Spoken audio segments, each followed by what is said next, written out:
Vamos conversar hoje sobre algo muito importante mesmo, é a questão da saúde íntima do homem. Vamos acompanhar a SBT depois e a gente conversa para aprofundar esse assunto com o Dr. Carlos Dzic, tá bom?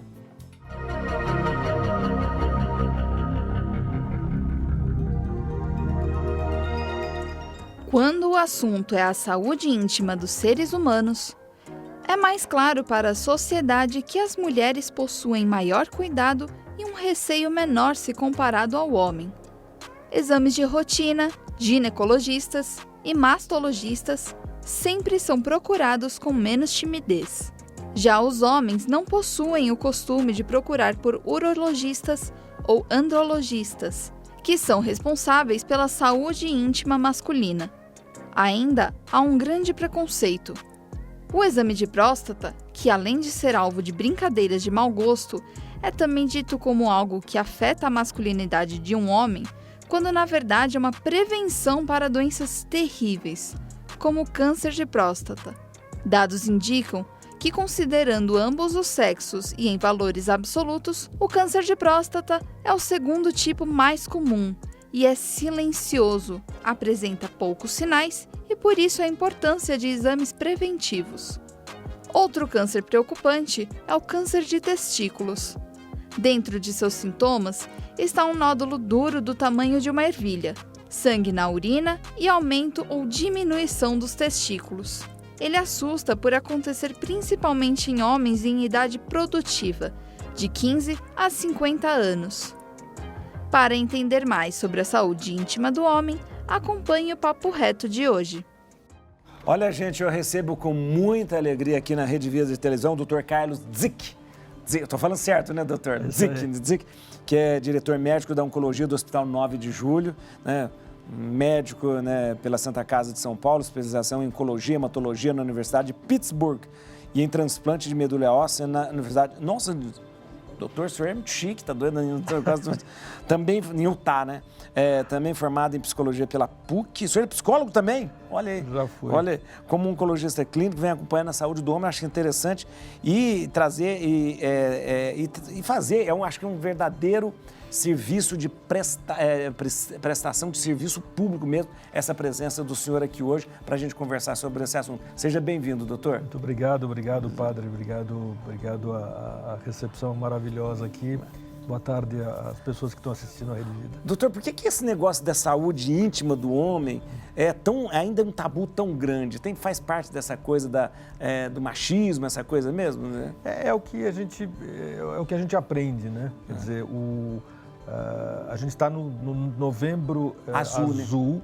Não é? Que é um mês de lembrança ou de conscientização em relação a um assunto importante que é o câncer da próstata, que é um tumor do homem. Sim. Né? É o tumor mais frequente do homem e é um dos tumores mais frequentes dos seres humanos em geral, tá certo? Que coisa, olha... Que é um tumor que ele incide com uma frequência grande, né? No decorrer da vida, a partir dos 55, 60 anos de idade. E é um tumor que ele pode ser detectado precocemente, né? Então, o importante é saber que esse é um tumor relativamente frequente na população masculina da idade dos 55 até os 80 anos de idade. Ele pode ser detectado precocemente e ele é um tumor que, em grande parte das vezes, talvez 7 em cada 10 homens que diagnosticam um tumor de próstata, eles vão ser curados. Vão ser curados. Olha a importância justamente da prevenção, né? Da prevenção. Eu acho que o tabu, né, quer dizer, é que para se detectar ou para se desconfiar que um homem tem um tumor de próstata, e aqui é importante dizer que ele não é um tumor que causa sintomas em geral. Não tem dor, não sente nada, né? Não tem dor. Homens a partir dos 50, 60 anos de idade, eles têm dificuldade para urinar. Eles percebem que a força do jato urinário vai diminuindo, né? Isto não é um sinal de câncer na próstata. Isso é normal? Isso é um fenômeno que acompanha o envelhecimento, que simplesmente acontece pelo crescimento do órgão, crescimento da próstata, né?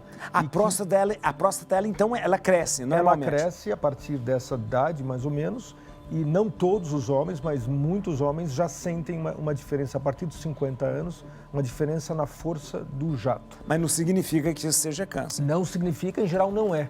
Tá certo? O tumor de próstata, na sua fase inicial e curável, ele é um tumor silencioso.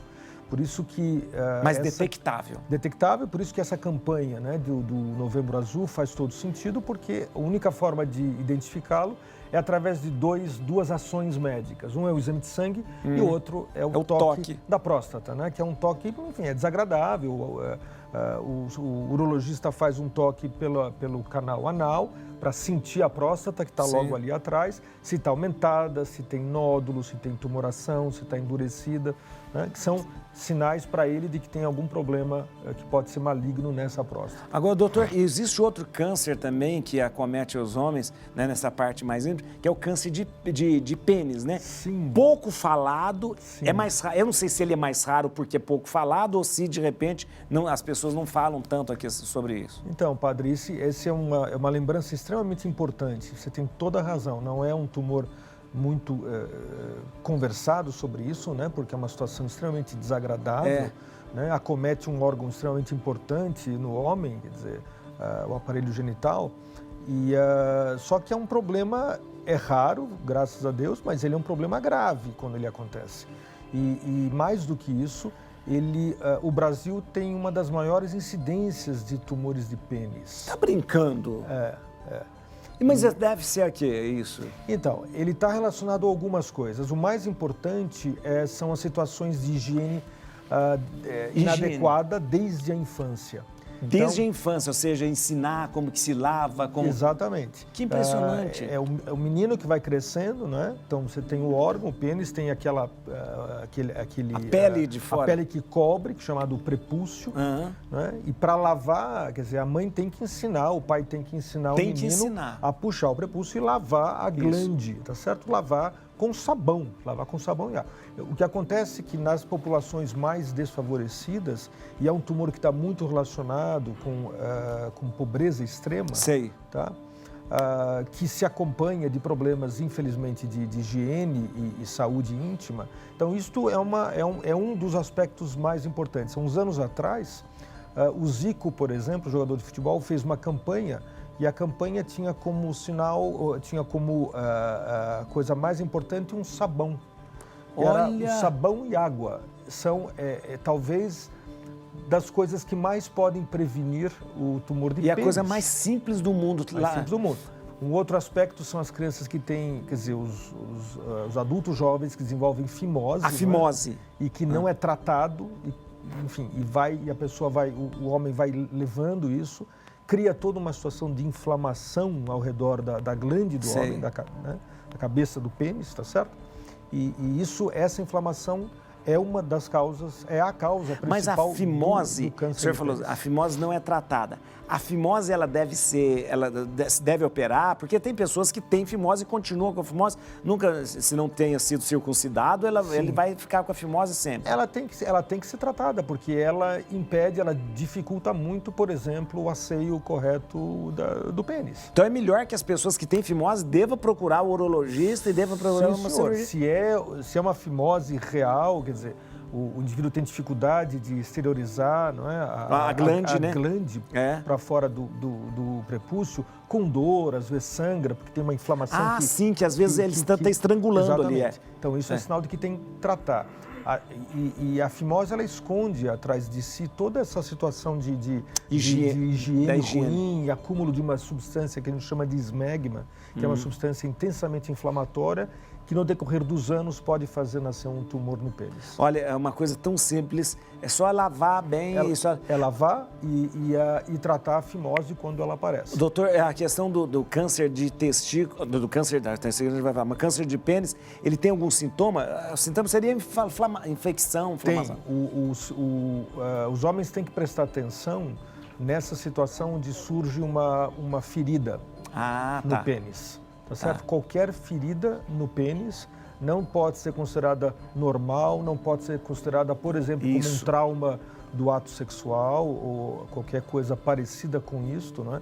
E tem que ser levado a sério e tem que procurar atenção médica para ter certeza que não é um tumor de pênis que está crescendo. Ele cresce de fora para dentro, da pele. É de fora para dentro. Isso. É na glande em geral, não é?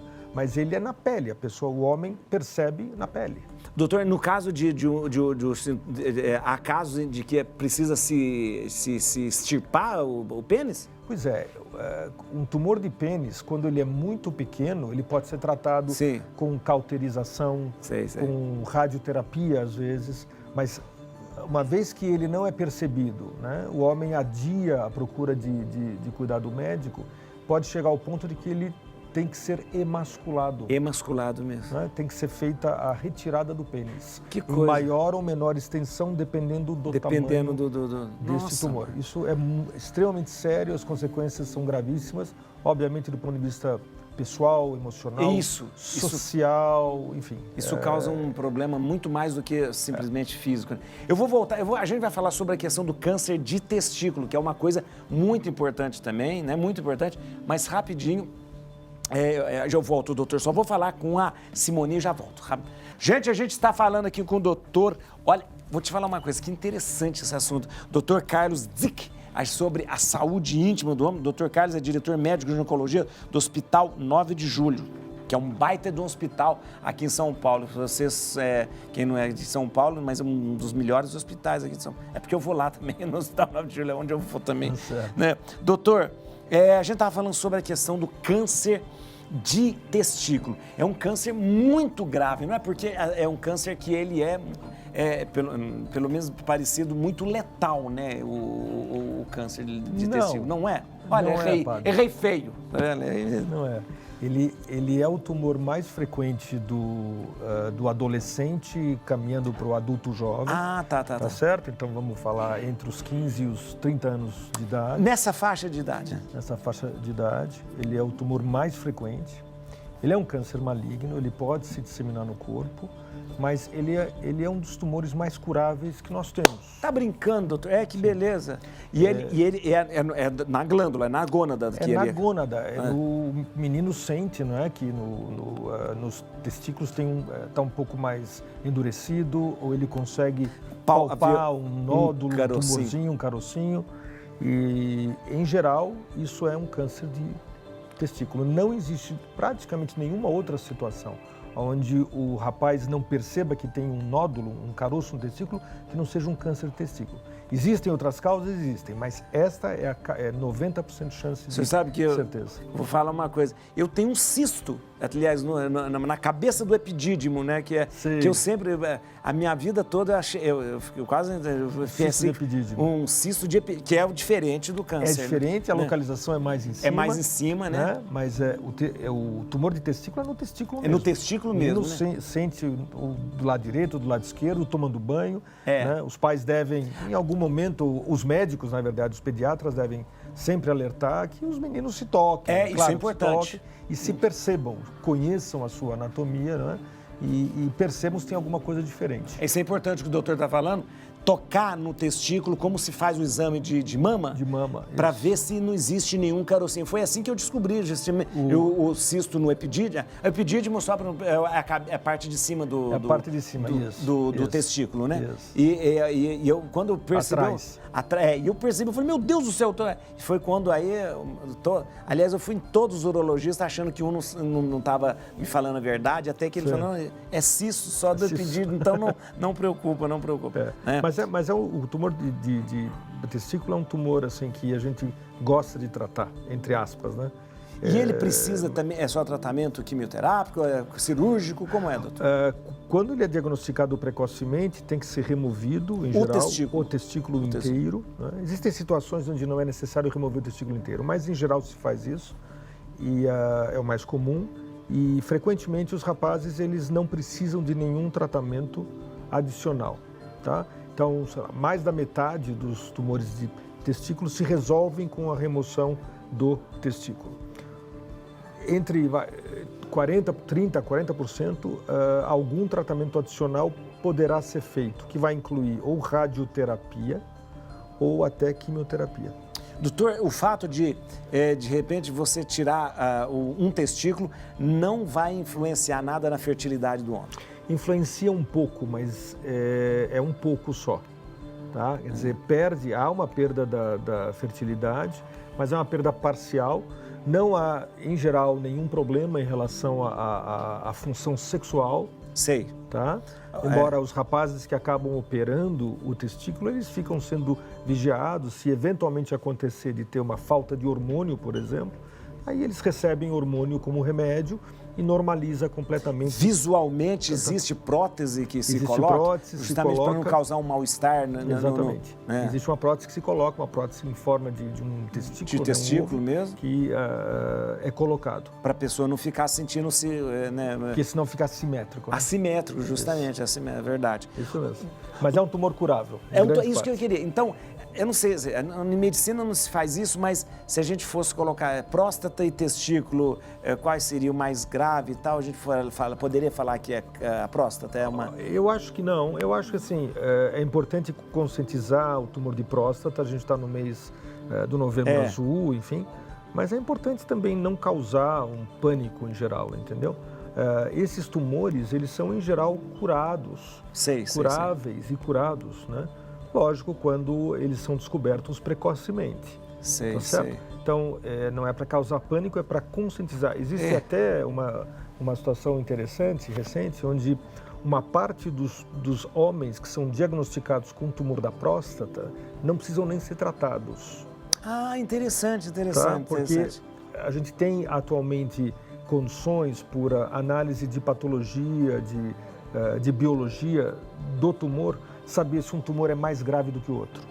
Para esses tumores que são menos graves, muitas vezes, mais ou menos 1/3 desses homens podem ser simplesmente acompanhados. Ele vai fazer exames de sangue regularmente, vai no médico para ser examinado regularmente, fazer eventualmente um exame de imagem mais sofisticado, uma ressonância magnética uma vez por ano ou algo assim. Mas são tumores que podem, inclusive, apenas ser... Quer dizer, isso é uma dica para que os homens não tenham medo de ir até o médico e fazer o diagnóstico de um tumor de próstata. Doutor, no caso do tumor de próstata, deve ser levado em conta a hereditariedade também, né? Se alguém se o pai teve, irmão teve... Isso mesmo, isso mesmo. Quer dizer, a ocorrência ele aumenta em função do número de homens na família que tiveram. Então, se o avô teve, o pai teve, um tio paterno teve, por exemplo. Sempre o lado paterno? Não, pode ser o lado paterno e pode ser o lado materno também. Tá. Mas a gente é que a gente considera por parentesco direto. Quer dizer, o pai em relação ao filho. O paciente em relação ao seu pai, o paciente em relação ao seu irmão. Então, 2 irmãos que têm um tumor de próstata. Pai e um filho que tem tumor de próstata. Tá? Este pai e o irmão dele que tem um tumor de próstata. Né? Então, o risco que pode representar para este filho, tá certo? Que ainda não tem, mas poderá ter. Quer dizer, não é frequente isso, a maioria dos tumores de próstata não tem fator hereditário, assim como a maioria dos tumores em geral. Mas esse é um detalhe importante. Eu tenho um irmão que teve o tumor de próstata, tirou de forma radical. E eu, por causa disso, eu faço de 6 em 6 meses, eu vou no urologista e faço toque e faço o PSA, né? PSA, toda aquela coisa, porque, né? E acompanho, porque se o meu irmão teve, eu acho que eu tenho uma... As recomendações, né, são que quem tem um parente direto, o irmão ou o pai, né, que teve um tumor de próstata, deve começar o seu rastreamento, pelo menos pela Sociedade Brasileira de Urologia e as sociedades internacionais, aos 45 anos de idade. Tá? Se você tiver mais do que isso, então, uma família de 4 homens, 2 tem tumor de próstata e o pai. Já vai aumentando. Então, os descendentes, eles fazem até um pouco mais cedo, com 40 anos. 40 anos. Tá? É quando a gente considera que existe um altíssimo risco de aparecimento, a partir dos 50 anos de idade, um câncer de próstata. Doutor, o senhor como profissional e cientista também, o senhor percebe que o homem, ele não conhece muito o corpo dele, né? A mulher conhece mais, né? Ela sabe o funcionamento. A mulher, talvez até pelo fato de que ela passa pelos momentos da menstruação, dos momentos de gestação, parece que ela conhece mais o corpo. Não dá a impressão que o homem não conhece muito, principalmente nessa coisa da intimidade? Eu acho que, não sei se é verdade isso, eu acho que o homem, ele conhece, né? Ele se percebe, ele, como qualquer ser humano, né? Mas talvez você pode explicar um pouco pela necessidade de atenção para outras coisas. Sei. E pela própria personalidade, caráter, enfim, de achar que controla tudo, que não precisa prestar tanta atenção. Tem um aspecto também de vaidade, né? Sei. E eu acho que talvez na mulher é mais marcante do que no homem. Eu acho que essas coisas todas... E tem, obviamente, segmento de pessoas que não tá nem aí para o próprio corpo, né? Doutor, e o médico do homem... a gente fala muito do urologista, né? Quando ele, né? E o andrologista, existe essa especialidade ou não existe essa especialidade? O andrologista praticamente não. Não né? existe, né? Não, praticamente não, né? O andrologista, digamos, seria o especialista na saúde sexual masculina. Ah, entendi. Mas isso é perfeitamente, quer dizer, sexual genital. Sei. Tá? Mas isso é basicamente cumprido pelo urologista. Quer dizer, isso é a função é a especialidade do urologista. Alguns dos urologistas se dedicam mais aos aspectos hormonais, por exemplo. Ah, entendi, tá entendi. Quer dizer, são mais especializados, interessados, mais focados nos aspectos hormonais. Hormonais. Que muitas vezes são um problema que tem que ser tratado também. O médico do homem, então, seria o urologista. E essa visita ao urologista, ela é pelo menos uma vez por ano, acho. Pelo menos uma vez por ano, a partir dos 45, 50 anos de idade.